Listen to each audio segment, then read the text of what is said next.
కూర్చోండి. హల్లెలూయా. చేరి వచ్చిన మీ అందరికీ యేసుక్రీస్తు నామమున వందనాలు చెల్లించుకుంటున్నాను. మరొక్కసారి వాక్యం ధ్యానించడానికి, బాధ్యతలు నెరవేర్చడానికి దేవుడు నన్ను యోగ్యపరిచినందుకు దేవునికి నా కృతజ్ఞతలు చెల్లించుకుంటున్నాను. ఎనీవే,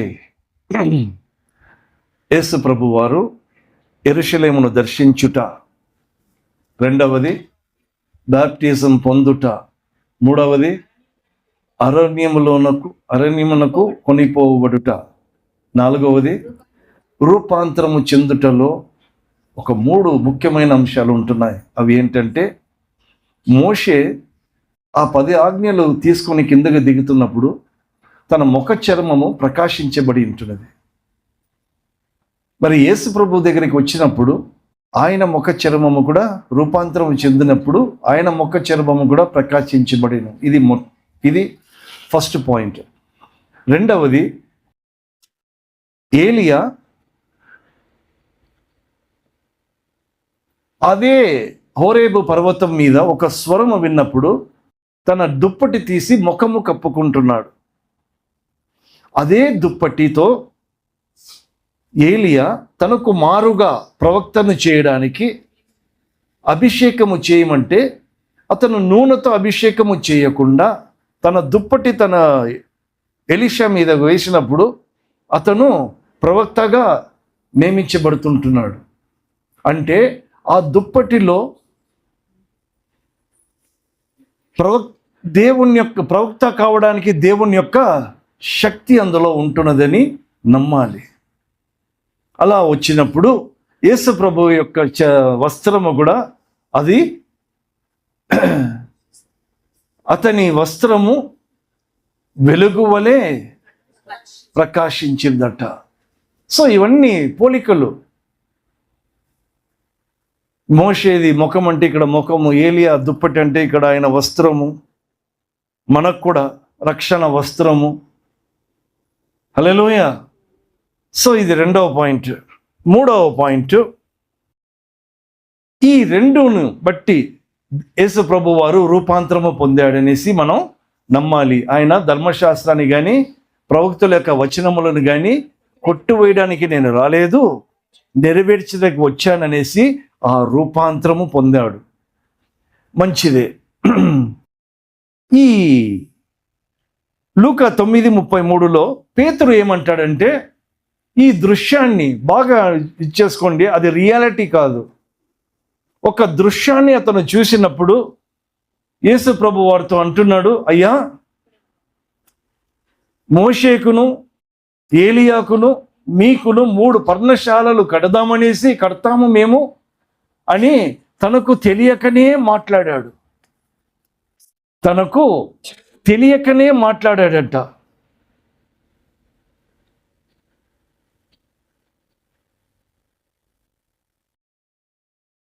తెలియక మాట్లాడాడు. కానీ వాస్తవం ఏంటి? వాట్ ఈస్ ద రియాలిటీ అంటే, మోషే సమాధి చేయబడ్డాడు, ఏలియా ఆరోహణం అయి ఉన్నాడు. ఇది వాస్తవం. అతను తెలియక ఏమని మాట్లాడాడు? 3 పర్ణశాలలు కట్టేద్దామని తెలియక మాట్లాడేశాడట. ఎంత చక్కటి మాటలు ఇది. నేను తెలియక మాట్లాడేశానని కూడా అక్కడ రాయబడి ఉంది. ఎందుకంటే వాస్తవం వేరే. మోషే సమాధి చేయబడ్డాడు, మంచిది. యేసు ప్రభు తండ్రి నా దేవుడు ఏమంటాడంటే, అయ్యా, నువ్వు మూడో పాయింట్ ఏంటంటే, నువ్వు కన్నులారా ఆ దేశాన్ని చూడగాని నువ్వు నది దాటకూడదు, నది దాటి వెళ్ళకూడదు. మరి ఏలియా దగ్గరికి వచ్చినప్పుడు ఎప్పుడైతే ఏలియా యొక్క దుప్పటి ఎలీషా మీద పడుతుంటున్నదో, ఎలీషా దుప్పటిని తీసి ఆ నీటిని కొట్టగా ఆ యోర్దాను నది ఏమవుతుంది? ఇటు అటు 2గా పాయలు చేయబడి అతడు నది దాటి అవతలకి వెళుతుంటున్నాడు. అంటే ధర్మశాస్త్రం ఆగిపోతా ఉంది, ప్రవక్తల యొక్క వచనములు కొనసాగిపోతుంటున్నది, నది దాటుతుంది. ఎందుకు ధర్మశాస్త్రము, మోషే అనబడుతుంటున్న ధర్మశాస్త్రము నది ఎందుకు దాటకూడదు, ఎందుకు దాటలేదు అనేది వచ్చినప్పుడు రోమిలకు రాసిన పత్రిక 3:20 త్వరగండి.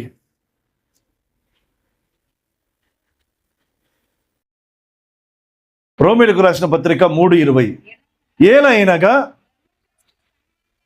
ధర్మశాస్త్రము సంబంధమైన క్రియల మూలముగా బడడు. హల్లెలూయా.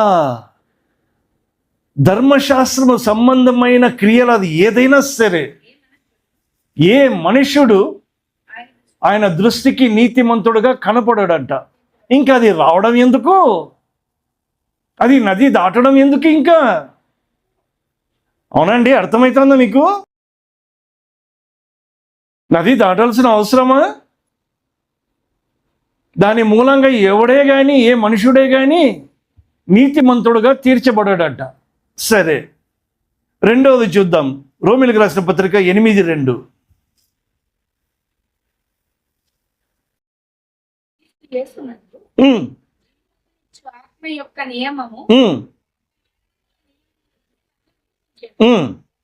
ఎట్లనగా ధర్మశాస్త్రము దేనిని చెయ్యజాలకపోయినో దానిని అంటే అది ఏమి చేయదు, దానిని బట్టి ఎవడు నీతిమంతుడుగా తీర్చబడడు. కాబట్టి నది దాటలేదు. ఎప్పుడైనా నది దాటిన తర్వాత దేనిని మొట్టమొదట ఎదుర్కొంటాడో ఒకసారి చూద్దాం. నది దాటగానే వారు ఎదుర్కొనేది గిల్గాల్. హల్లెలూయా. గిల్గాల్ తర్వాతనే కానాన్ వస్తుంది. అది ఎప్పుడన్నా ధ్యానిద్దాం. సరే, ధర్మశాస్త్రమును సంబంధించిన ఏ క్రియలైనా కానీ ఏ మనుషుడు నీతిమంతుడుగా తీర్చబడడు. అది దాటాల్సిన అవసరం లేదు. హల్లెలూయా. ధర్మశాస్త్రమును దేనిని చెయ్యలేకపోయిందో అది దేవుడు చేశాడంట. ఏ విధంగా ఏం చేశాడు దేవుడు? రోమీయులకు రాసిన పత్రిక 10:4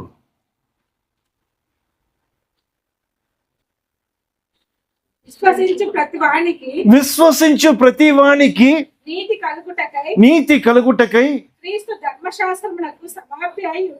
హల్లెలూయా. ఏ విధంగా దాన్ని నెరవేర్చాడు? ఎవరైతే ధర్మశాస్త్రము సంబంధమైన ఏ క్రియలు కూడా, ఏ మనుష్యుడు కూడా నీతిమంతుడుగా తీర్చబడడు, అది దేవుడే చేయగలడు అని ఎవరైతే విశ్వసిస్తాడో, విశ్వసించిన వానికి ధర్మశాస్త్రం ఏమవుతుంది? ధర్మశాస్త్రము సమాప్తమవుతుంది. అది రావాల్సిన అవసరం లేదు. ప్రవచనలు నెరవేర్చబడాలి, అది కొనసాగించబడాలి. మరి యేసు ప్రభు వారు ధర్మశాస్త్రాన్ని కొనసాగింపచేయాలి.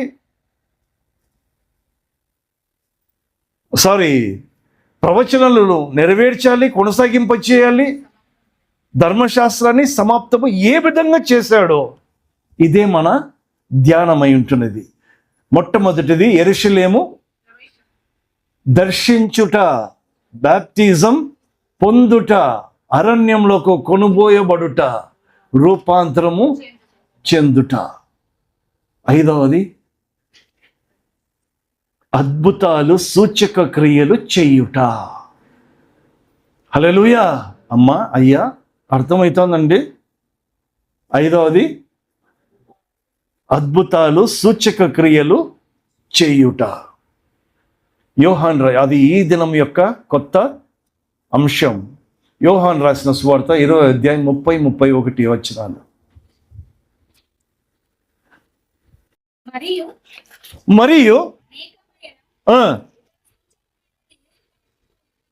చేసెను, కానీ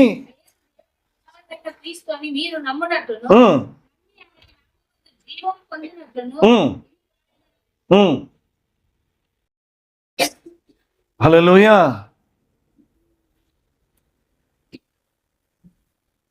ఒకసారి కొంచెం రాయమా, కొంచెం చదువు. మరియు అనేకమైన ఇతర సూచక క్రియలను యేసు తన శిష్యులతో చేసెను. కానీ ఈ గ్రంథమందు రాయబడి ఉండలేదు కానీ కానీ యేసు దేవుని కుమారుడైన క్రీస్తు అని మీరు నమ్మునట్లును నమ్మి ఆయన నామమందు జీవం పొందినట్లును ఇవి రాయబడెను. హల్లెలూయా. సూచక క్రియలు ఇంకా చాలా చేశాడు కానీ అవి ఈ గ్రంథంలో రాయబడలేదు. కొన్ని రాయబడి ఉంటున్నది. దాంట్లో మొట్టమొదటిది ఏంది? నీళ్లను ద్రాక్షరసముగా మార్చడం. అయ్యా బాబు, నీళ్ళని ద్రాక్షరసము మార్చుట సండే స్కూల్ నుంచి నేను విన్నానని నేను అనుకున్నా. దీనిని ఏ విధంగా ధ్యానించాలనుకున్నాను కానీ నా ఆలోచనలకు అందపట్టడం లేదు. అది ఇంకా ఎన్ని విధాలుగా వాటిని చెప్పాలో అర్థం కావడంలా.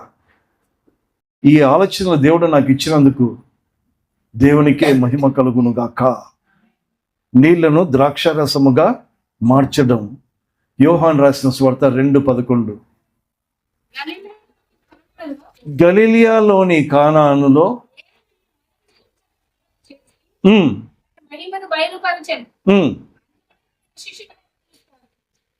హల్లెలూయా. ఇది యేసు ప్రభు యొక్క మొదట సూచక క్రియ. ఓకే, మోషే మొట్టమొదట సూచక క్రియ ఏం చేశాడు చూద్దాం. నిర్గమకాండం 7:20.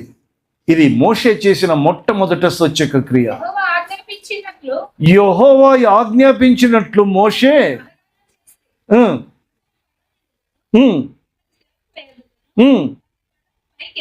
తన కర్రెను పైకెత్తి ఏటి నీళ్లను కొట్టగా. హల్లెలూయా. మోషే చేసిన మొట్టమొదట సూచక క్రియ నీటిని రక్తముగా మార్చడం. యేసు ప్రభువారు మొట్టమొదట సూచక క్రియ నీటిని ద్రాక్షరసముగా మార్చడం. ఈ ఆలోచనలు వచ్చినప్పుడు నిజంగా ఐ ఫెల్ట్ సో హ్యాపీ. నీటిని రక్తంగా మార్చడము పాతది, నీటిని ద్రాక్షరసంగా మార్చడం కొత్తది. నీటిని రక్తంగా మార్చడం అది మరణం. మోషే చేసింది మరణం, మోషే చేసినది దుఃఖము, మోషే చేసింది ధర్మశాస్త్రం. హల్లెలూయా. I repeat again. మోషే నీటిని రక్తంగా మార్చడము అది వచ్చి మరణానికి సాదృశ్యంగా ఉంటున్నది, అది దుఃఖానికి సాదృశ్యంగా ఉంటున్నది, అది ధర్మశాస్త్రానికి సాదృశ్యంగా ఉంది, అది తీర్పుకు సాదృశ్యంగా ఉంది. ఏది? నీటిని రక్తంగా మార్చడం. మరి నీటిని ద్రాక్షరసంగా మార్చడము కొత్తది. అందులో జీవం ఉన్నది, సంతోషం ఉన్నది, అందులో ఏముంటున్నది? కృపా సత్యము ఉన్నది. ఏమున్నది? కృపా సత్యము ఇమిడి ఉన్నది. ఎక్కడా? నీటిని ద్రాక్షరసముగా మార్చడంలో. నీటిని రక్తంగా మార్చడంలో మరణము, దుఃఖము, తీర్పు అక్కడ ఉన్నది. ఇక్కడ ఏమున్నది? కృప ఉన్నది, జీవం ఉన్నది, సంతోషం ఉన్నది. ఓకే. యోహాన్ రాసిన సువార్త 1:17. ధర్మశాస్త్రము కృపయు సత్యము యేసుక్రీస్తు ద్వారా కలిగినదే మొట్టమొదట సూచక క్రియ.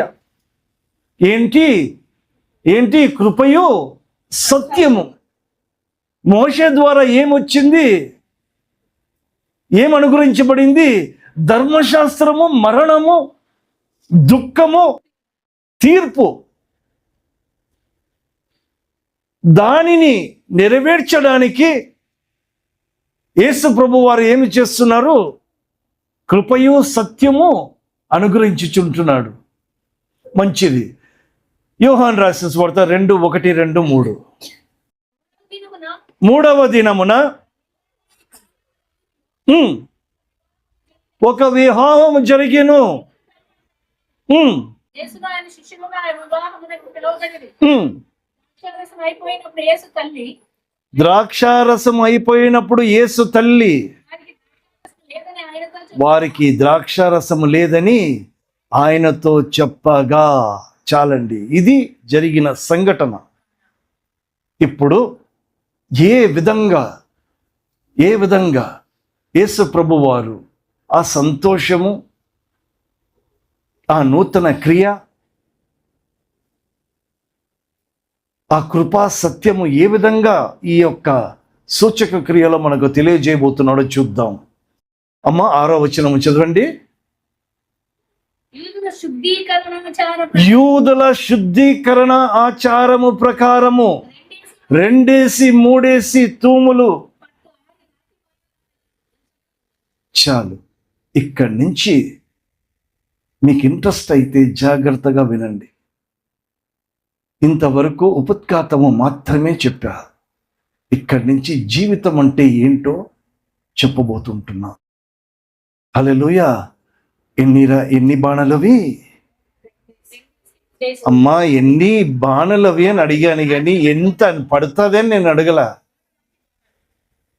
అది 6 రాతి బాణలు. 6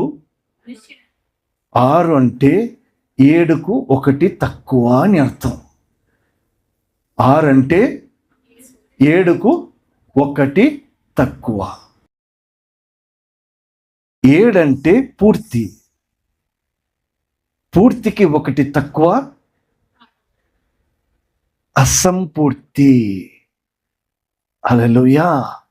6 అనేది పూర్తి కాదు.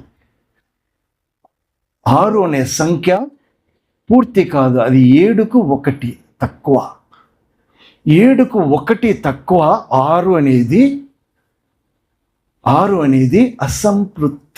అసంపూర్తి. హల్లెలూయా. ఆ మ్యారేజ్లో ఒక కొరత, పూర్తి కానిది కొరత ఒకటి ఉన్నది. హల్లెలూయా.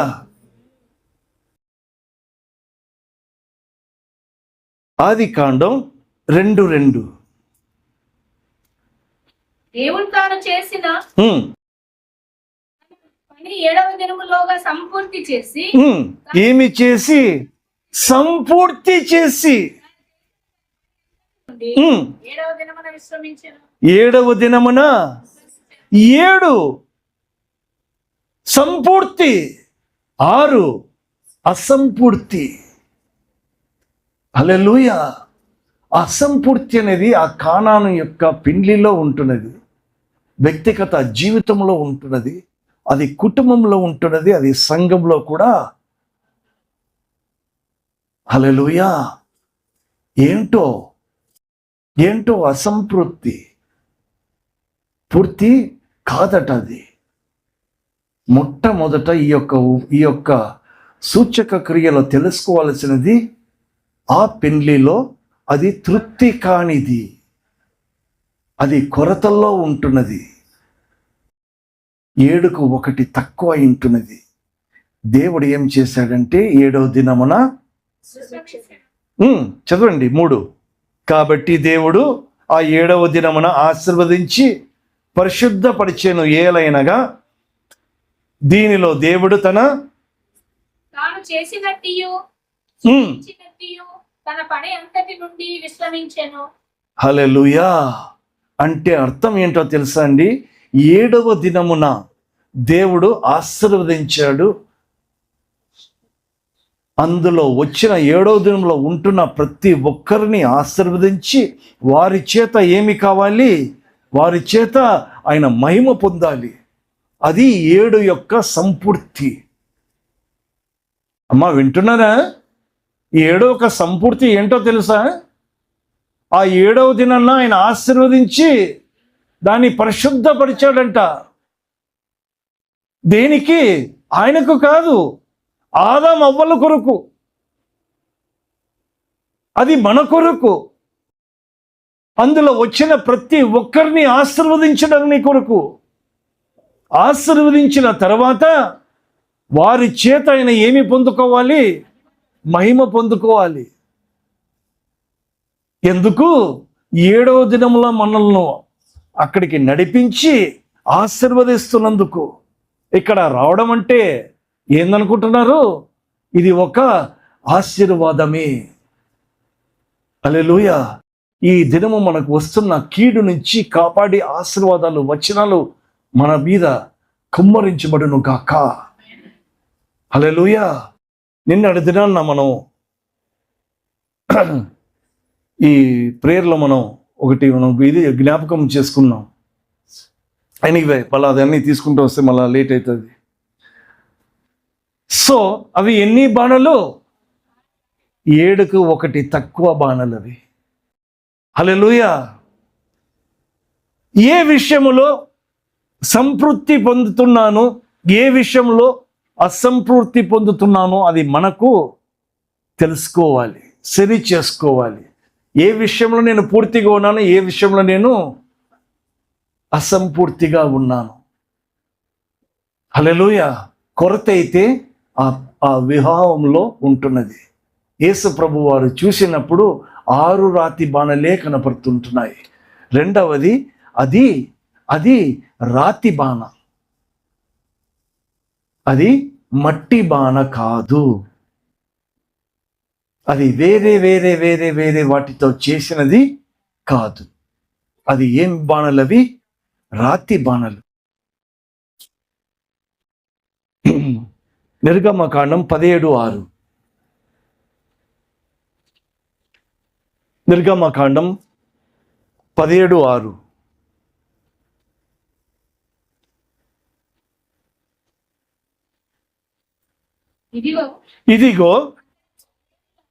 ఇదిగో అక్కడ హోరేబులోని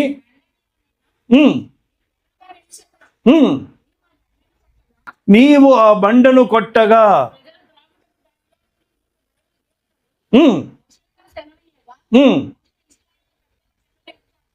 ఏమి చేశాను? దేనిని కొట్టాను? బండెను కొట్టాను. బండెను కొట్టగా ఏమయ్యాను? త్రాగుటకు దానిలో నుండి మంచిది. అర్థమైందండి? గుర్తుపెట్టుకుంటారా? మంచిది. యెషయా 48:21. ఆయన కొండెను అనే కాడి నుంచి చదవండి చాలు. 48:21. ఎడారి స్థలములలో తప్పికొనలేదు. రాతి కొండలలో నుండి అంటే బండను అని అర్థం. ఆ కొండను చీల్చగా మోషే బండను కొట్టాడు. ఆ బండ దేవుడు చీల్చాడు. I repeat again. మోషే బండను కొట్టిన బండ దేవుడు చీల్చాడు. అందులో నుంచి నీళ్లు రావడం జరిగింది. అర్థమైందండి? అమ్మా అయ్యా, అర్థమవుతోందా? మంచిది. మీ కొరకు మళ్ళా చెప్తాను.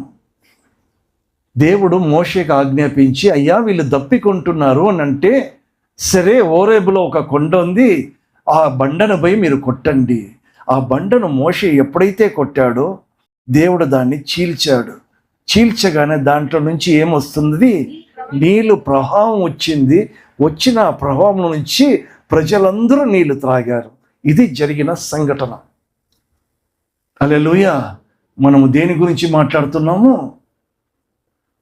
రాతి బాణల గురించి మాట్లాడుతున్నాం. అవునా? మంచిది. 1 కొరింథీ 10:4.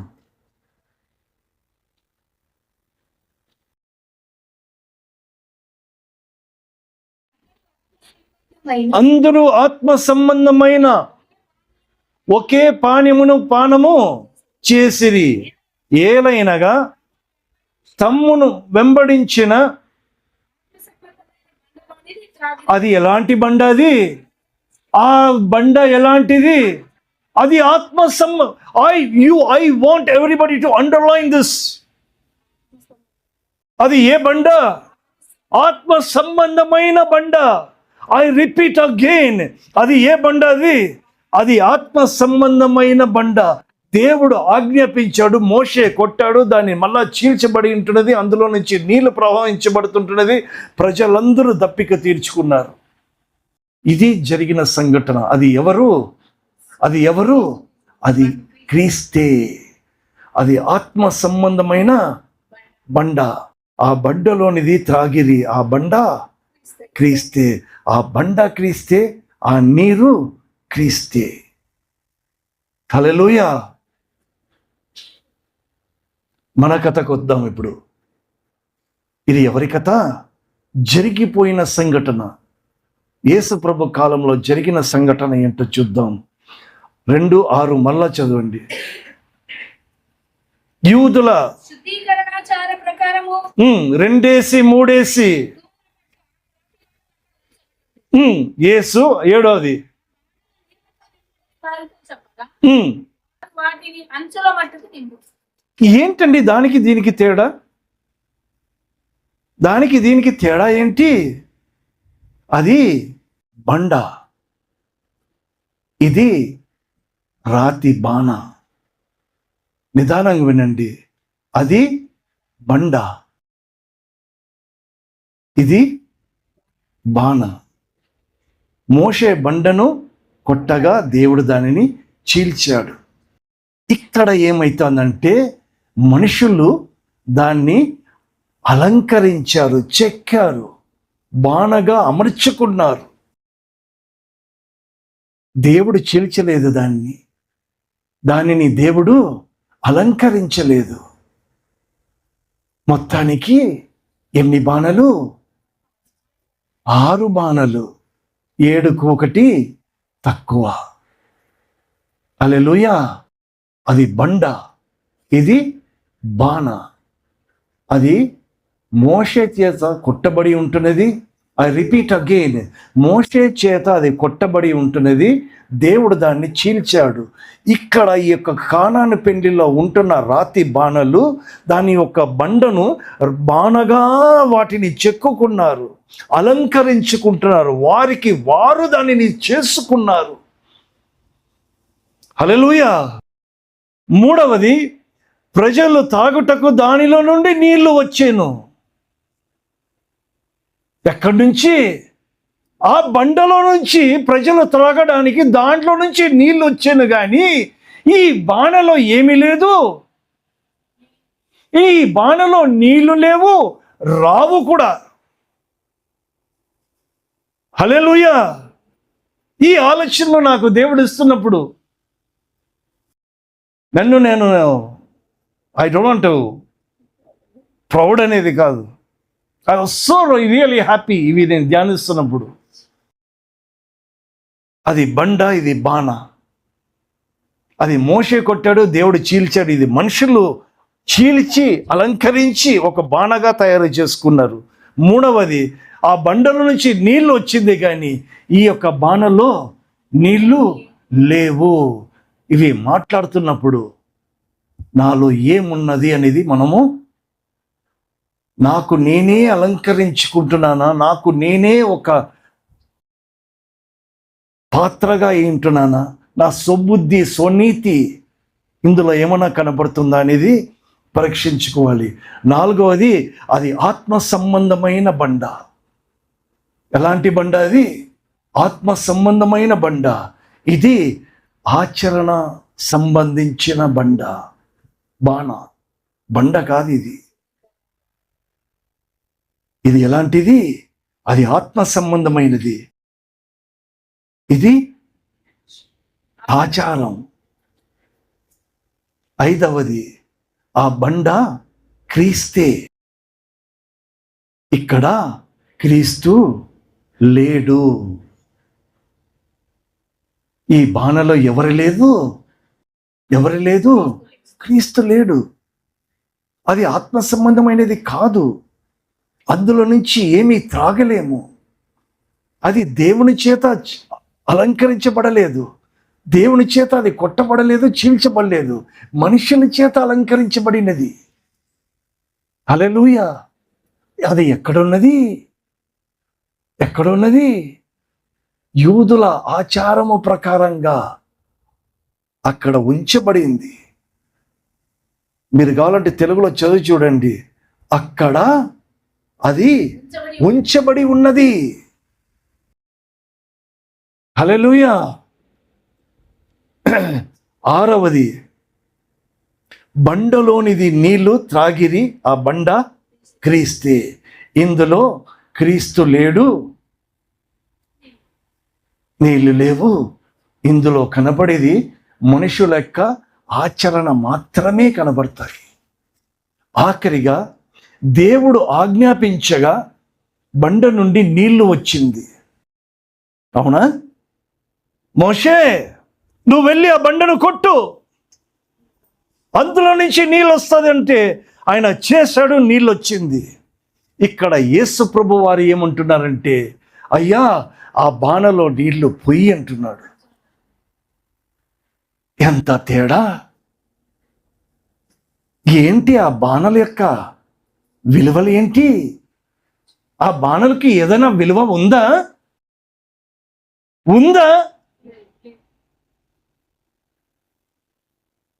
దానికే మొట్టమొదట సూచక క్రియ ఆయన ఆ బాణల్ని ఎన్నుకున్నాడు, వారిని సరి చేయాలని అనుకున్నాడు. ఏ విధంగా సరి చేయాలనుకున్నాడు? మోషే చేసినట్లుగా నీటిని రక్తంగా మార్చాలని అనుకోలేదు, శిక్ష విధి ఇయ్యాలని అనుకోలేదు, దుఃఖము పుట్టించాలి అని అనుకోలేదు, అది మరణమని నేను తలంచలేదు. ఈయన ఏమి తలంచాడు?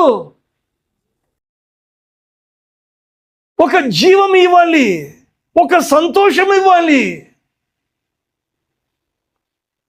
అది పనికిరానిది, అది 6 రాతి బాణలే, వాటిలో నేను లేనే. ఆడ చెప్పగా కొట్టగా ఆత్మ సంబంధమైన నీళ్ళు వచ్చినాయంట. ఇందులో నీళ్లు పొయ్యమంటున్నాడు. మరి నేను అనబడుతుంటున్న రాజాని, నా సంఖ్య ఏంటి? నా సంఖ్య ఏంటి? 6? 7కు 1 తక్కువనా? 7?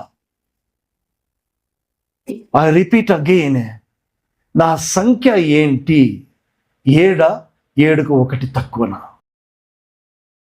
నేను ఏడే అయితే ఆయన ఆశీర్వాదాలకు నేను ఉండాలి. హల్లెలూయా. ఆయన సూచక క్రియ చేయడానికి కారణం, అయ్యా నువ్వు 6 అయినా కూడా నేను 7గా నన్ను చేస్తా, ఎందుకంటే 7వ వ్యక్తిని నేను సంపూర్తిగా చేస్తాను దాన్ని అని 7గా ఆయన వచ్చాడు.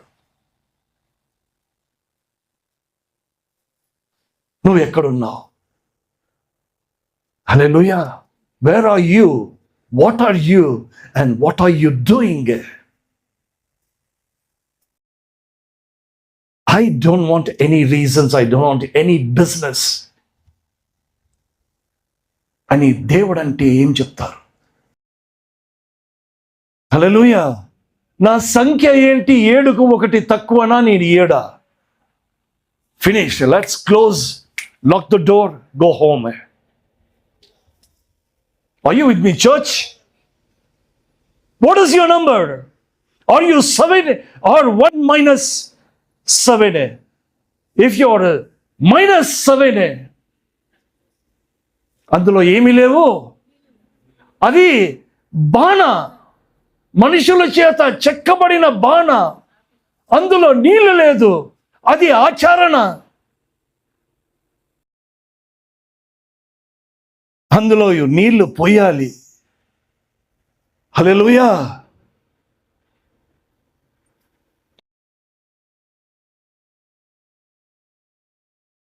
ఏడవ దినమున ఆయన విశ్రమించి దానిలో వారి 20ని అందులో ఉంచి ఆశీర్వదించిన దానిలో ఆదామును అవ్వని అందులో ఉంచాడు. అవునా? మనకు కూడా 7వ దినం ఉందా?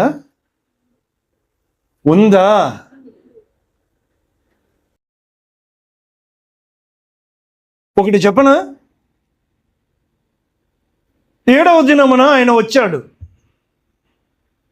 అలా ఒక చల్లని సాయంకాలం పొద్దున ఆయన వచ్చి, ఆదాం నువ్వు ఎక్కడున్నావు?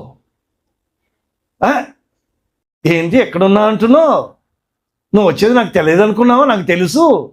కానీ కానీ కానీ కానీ ఏమన్నాడు? కానీ కానీ అనేది మాట వచ్చినప్పుడు 7కు అది 1 తక్కువ. హల్లెలూయా.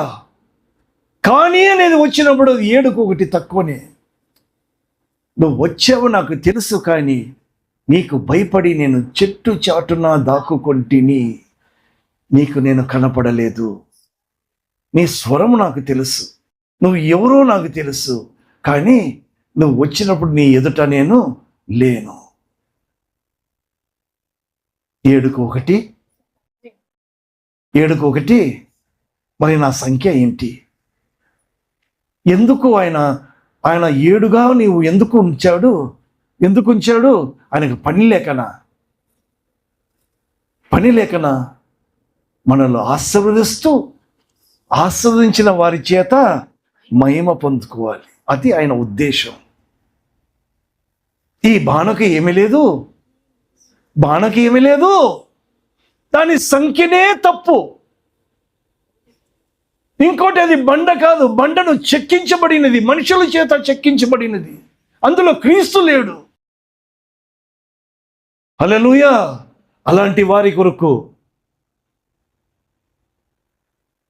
యోహాను రాసిన సువార్త 7:37.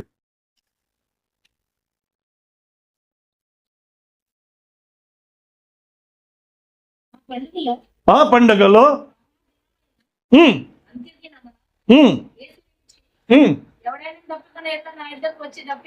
ఎవడైనా దప్పికొన్న ఎడలా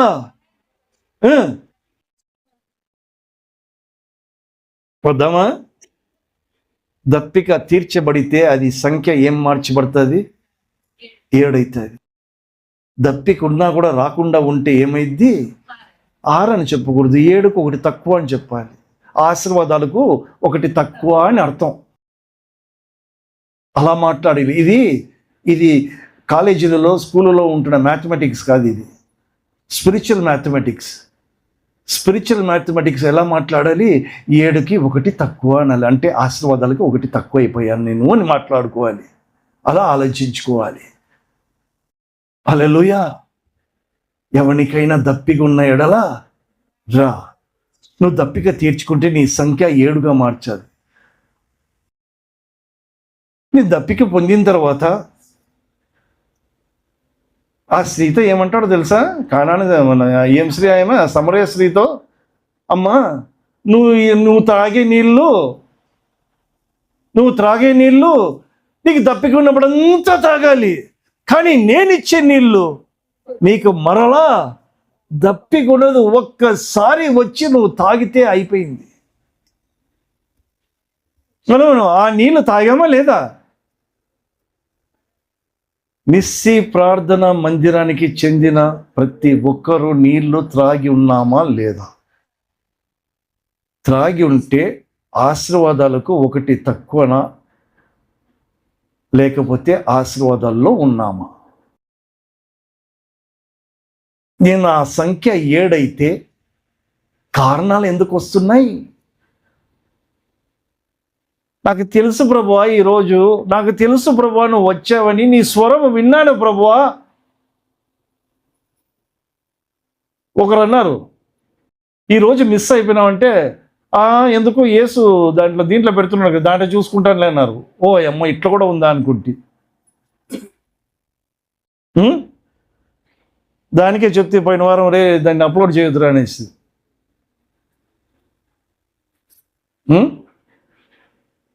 నాకు తెలుసు ప్రభువా నువ్వు వచ్చావు, నీ స్వరం నేను విన్నాను, కానీ ఇంట్లో చూసుకుంటాలే. మరి ఎందుకు ఒక తోట?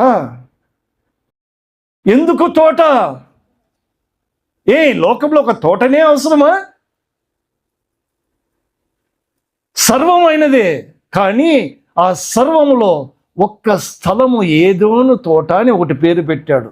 దీనికి ఏమని పేరు పెట్టాడు? నిస్సి అని పేరు పెట్టాడు. హల్లెలూయా. వస్తే 7, రాకపోతే 7కు 1 తక్కువ. నిజంగా పని ఉండి నేను ఊరికి వెళ్ళాను, పరిస్థితులు బాగలేదు, చాలా అనారోగ్యంగా ఉన్నాను, పలానా పనిలో నేను ఉన్నానంటే ఇట్స్ ఓకే. ఇప్పుడు యేసరత్నం గారు ఉన్నారు, ఆయనకు డ్యూటీ ఏదే 11:30, 12 అంట. ప్రతి ఆదివారం లీవ్ పెట్టగలడా? పెట్టలేము, చెప్పలేము కూడా.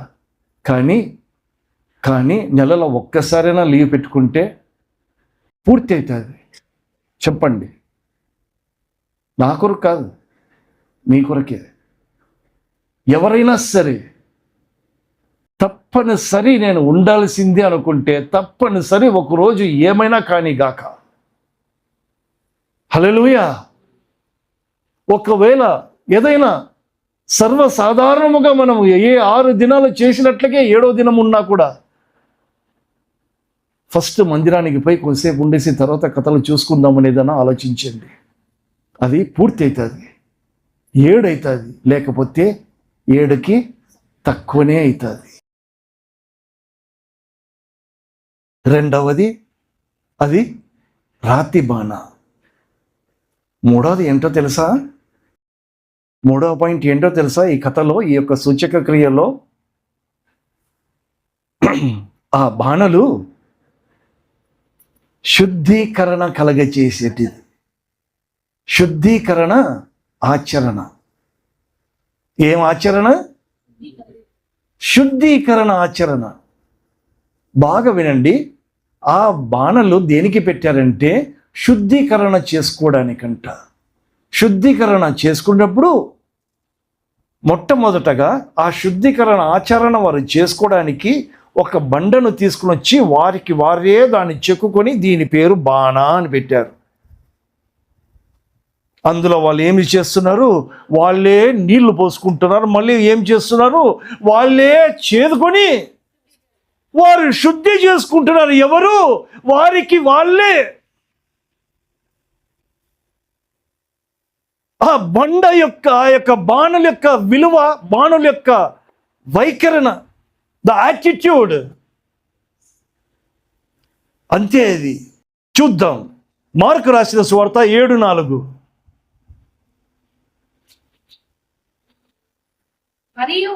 మరియు వారు ఎక్కడి నుంచి? మందిరం నుంచి కాదు, లేదా మందిరానికి పోయినప్పుడు కాదు, సంతలో నుంచి వచ్చినప్పుడు. నీళ్లు చల్లుకుంటేనే గాని భోజనము. సంతల నుంచి వస్తేనే ఏమి చేస్తారు? మొట్టమొదట ఎక్కడికి పోతారు? వారు చెక్కుకున్న, వారు అలంకరించుకున్న జీవితము దగ్గరికి వెళ్ళి వారికి వారే చల్లుకుంటారు. ఇదియుగాక గిన్నెలను, కుండలను,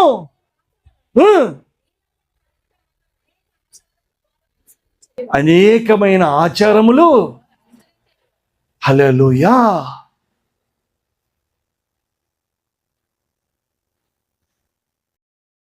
మన ఆచరణ ఏమైనా ఉన్నాయా? మనకి ఏమైనా ఆచరణలు ఉన్నాయా? వాస్తువు లాంటివి ఏమైనా ఉన్నాయా?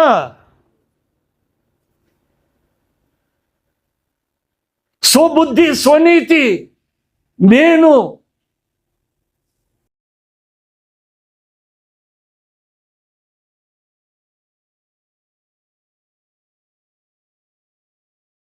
ఎక్కడో నేను వెళితేనే నాకు ఇది జరుగుతుంది అనేది ఏమైనా ఆచరణలు ఏమైనా ఉన్నాయా? ఆలోచనలు ఉన్నాయా? ఉంటే మాత్రం 7కు 1 తక్కువని. హల్లెలూయా.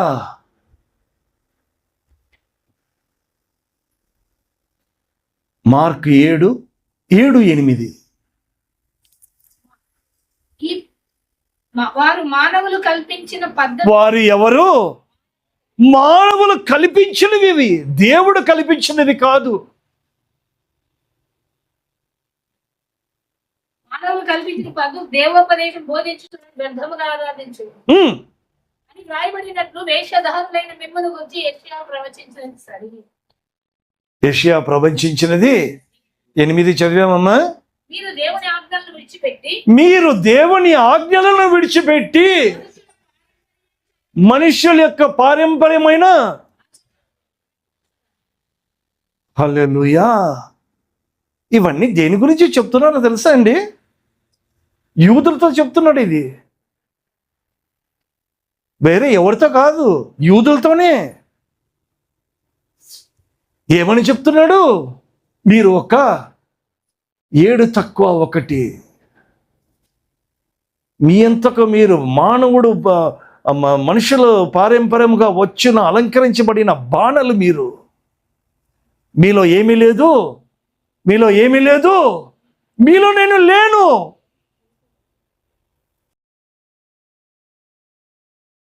ఊరికే పేరుకు మాత్రమైన పెళ్లి కానానికి పోయినాడే కానీ ఆ ఆచరణలో ఏముంటాయనగా తెలుసు. హల్లెలూయా.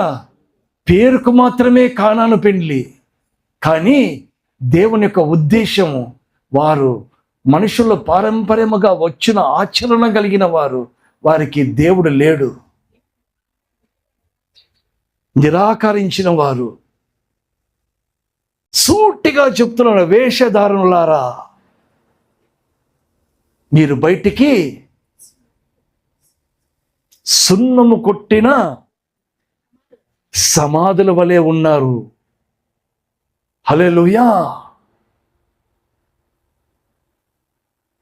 ఇవన్నీ ఆ కానాను పెండ్లిలో జరుగుతున్న సంఘటనలు ఇవి. మనం గుర్తుపెట్టుకుందాం. ఏమని గుర్తుపెట్టుకుందాం? ఒక సంఖ్య గుర్తుపెట్టుకుందాం. నేను 7కు 1, that's all. Let it be complete.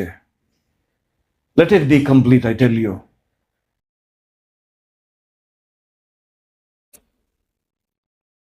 ఇటువంటి బాణల్లో జీవితాల్లో యేసు ప్రభు వారు నీటిని ద్రాక్షారసముగా మారుస్తున్నాడు. హల్లెలూయా, హల్లెలూయా.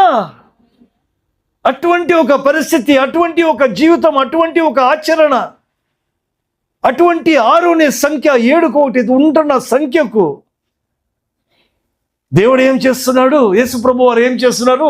అయ్యా బాబు, అందుని ఎంత కొట్టినా అది కొట్టబడింది,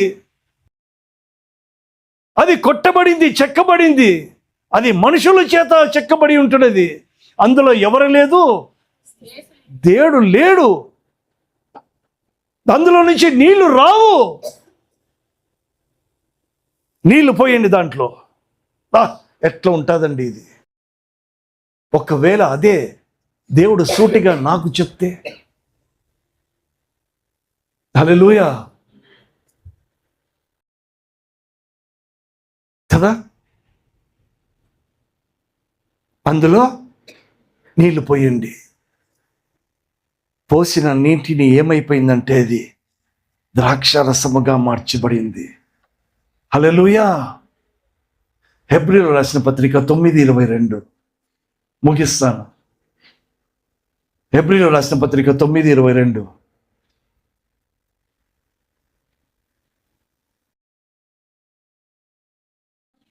మరియు సమస్త వస్తువులను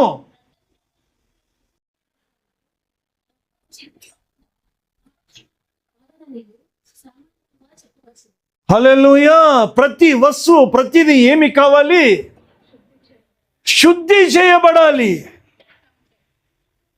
రక్తము చేత శుద్ధి చేయబడాలి.